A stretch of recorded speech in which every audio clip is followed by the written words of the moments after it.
debate tungkol sa pagsang ipagbabawal ang paggamit ng plastic.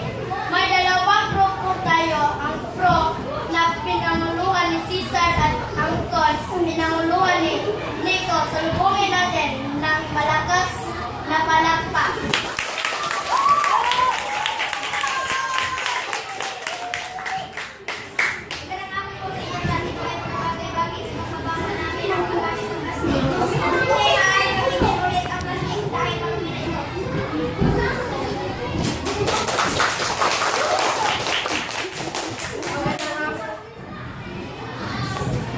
Magandang hapon po sa inyong lahat.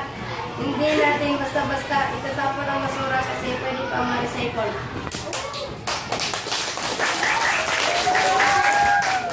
Naglibatan.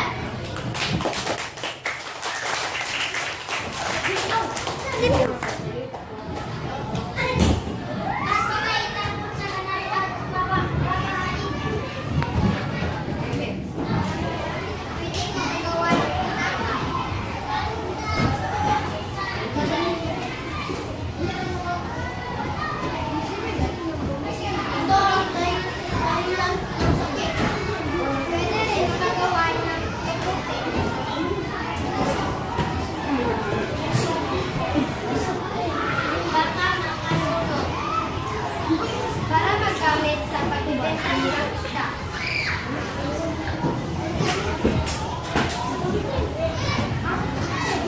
Para gawin online.